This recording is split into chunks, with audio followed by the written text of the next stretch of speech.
Hello guys and welcome back. Welcome back to Dylan's Little Hobbies. And you know what? In today's video, at the time I'm recording this video, there's really nothing new coming out for Star Wars. And I got to thinking about it and I really just want to talk about it. I really just want to talk about my entire feelings towards Star Wars, my entire history of Star Wars, and pretty much my entire opinion with Star Wars.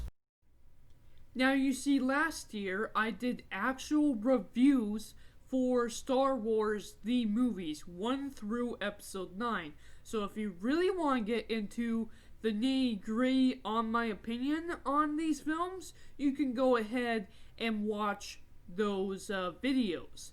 But as for my general opinion on these movies, I'll just give you that in this video. There's not much I can say for episode 4 other than it's just a brilliant movie. It's a brilliant story. I wouldn't say Luke was my favorite character, but he was definitely a fun character. I really related to Luke, which is good because most people, that's what Luke was supposed to be, the boy wonder who had a tough life, someone you could relate to, and then hopefully become the hero of the day. That's the hero's journey, and it's supposed to make you relate to these characters, and I definitely related to Luke. I thought Luke was a fantastic character. Was he my favorite character? No, Darth Vader was always my favorite character. Now, Han Solo, fun character. I love the humor, and something that I absolutely love about Star Wars humor, and it all really comes from Han Solo. There's nothing from Star Wars humor that I feel like takes away from the scene. And of course, I didn't really get into these thoughts until I was older.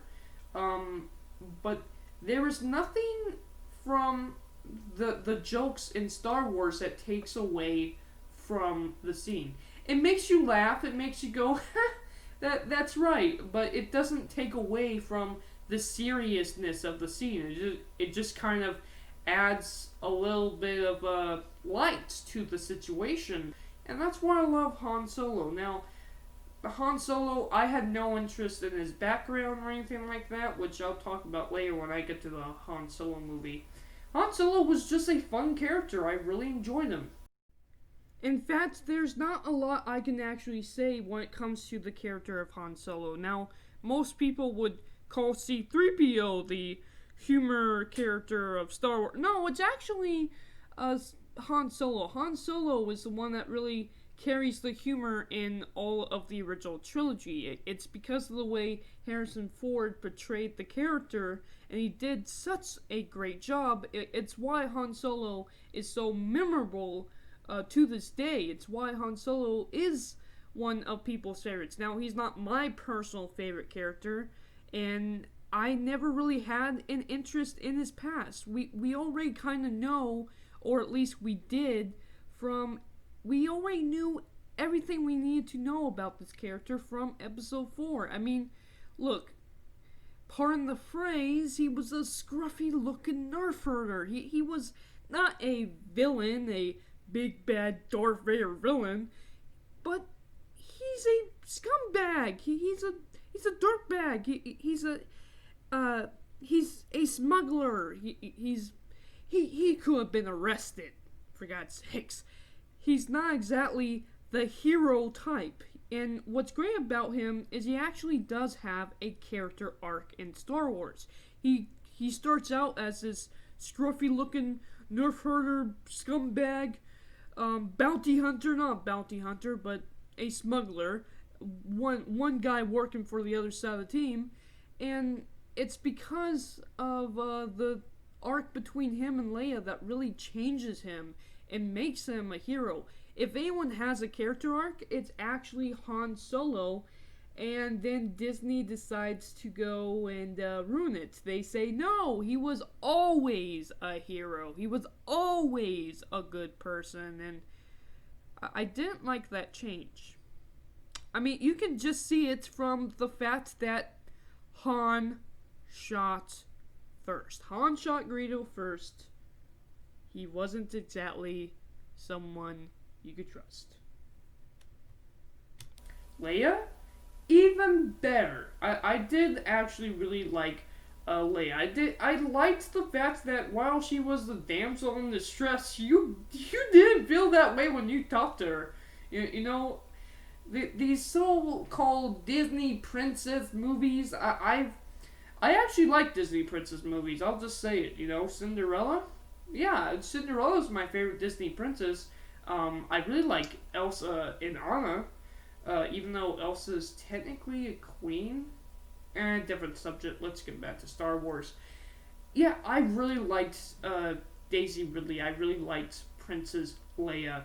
And my God, what they're doing to the character now is just ridiculous. They're making her more than what she needs to be. And what she needed to be is the strong female lead that she is. You know, they don't have to make her better. Was not the damsel in distress you think she was. She was a strong female character, and that's what I loved about her. Even as a kid, I've always liked Leia. There's nothing I could say wrong about the character. And of course, Darth Vader was, of course, the best part of the movie for me. And you know what's funny about that? He was only in it for like 10 minutes. I didn't realize that at all when I was a kid. But he's only in the movie for 10 minutes. And he's like the boogeyman to me, but a cool one. He's like the Terminator. But just different.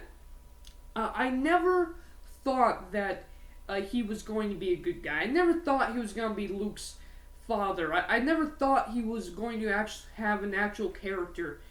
I just thought he looked cool. He looked so different. With everything being white and pristine and clean, and then you have the dirt and debris from... It looks lived in. But then you see this big, black, dark, evil, skull-looking figure. His mask looked like a human skull, and yet it's a mask. You have no emotion from it. And just the chilling voice in that breath. It's why I love Darth Vader so much. I absolutely loved Darth Vader as a kid, and I still do. And the fact that they added to that and made this wonderful character from that is even better. And that's, of course, due to the mind of George Lucas, which is fantastic. Episode 5, even better. Episode 5 is not actually my favorite film. My favorite film is Episode 6. Episode 5 is the one where I watched it more than the others, and yet for some reason it's not the top of my list. Like, my list goes Episode 6, Episode 4, Episode 3, then Episode 5. You know, Episode 5 is like in 4th place for me. Still pretty high for me. I love Episode 5. I love Yoda in the reveal of Darth Vader being Luke's father, and how the bad guys won that battle. And my God, it was just so amazing. It was like you were on the edge of your seat. I just wanted to know more. And that's where I got to put Episode 6 in right away. Of course, because, you know, I'm not that old, you know. I love Episode 6. Everything about Episode 6 was perfect. It ended up closing the story. And it wrapped everything up. And, like, even as a kid, I thought after seeing Episode 6, what else could you tell? And, of course, that's why they did prequels, because I didn't think there was anything else you could tell about Episode 6. Yes, you could tell more stories about Luke Skywalker, Leia, and Han. I mean, it made you want more, but you were satisfied with what you got. That's what I love about Episode 6. It made you satisfied with what you got. And that's how I got into storytelling, is because of Star Wars. And the most important thing to me is storytelling when it comes to anything I'm into. If it doesn't have a good story, no, I'm sorry. I'll tell you that, nope, this ain't for me, I'm not interested, I'm out, bye. It has to have a good story. I don't care about animation, I don't care about music, I don't care about quality. If it's a good darn story, yeah, I'll probably stick around for it. Granted, Star Wars has all of that other good stuff, the beautiful music, the fantastic characters, but seriously, if it doesn't have characters and it doesn't have story, then, because great story needs great characters. If it doesn't have that, it's not good. It's not good anything to me. It's bad writing to me. Now, what were my thoughts on the prequels, the sequels, and the spin-off movies? Well, I have more videos to make, so thank you guys for watching. Subscribe for more, because in my next video, I'm going to tell you guys my thoughts on the prequels.